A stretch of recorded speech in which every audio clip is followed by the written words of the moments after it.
tens of thousands of people have been displaced in the fighting in Yemen, the United Nations says today in a new report, which warns that the figure could rise dramatically unless the conflict is ended.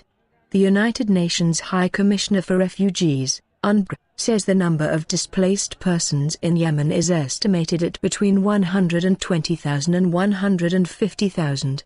It's feared this figure could rise significantly if violence continues, UNRWA spokesperson Adrian Edwards said in a statement.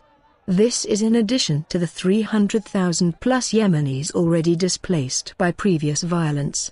Across Yemen, the security situation continues to deteriorate with 18 out of 22 governorates now affected.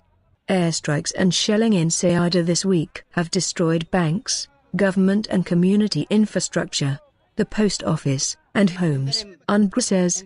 Oxfam's country director for Yemen Grace Omar said, a permanent end to the conflict must be found now and land, sea and air routes must be reopened to allow basic commodities like food, fuel and medical supplies to reach millions in desperate need.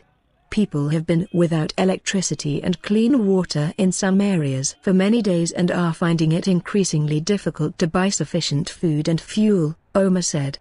Humanitarian access also remains virtually impossible in many areas for Oxfam and its partners. This is why the international community must intervene now and put pressure on all the parties to bring an end to the violence, or we could be looking at a humanitarian catastrophe of epic proportions.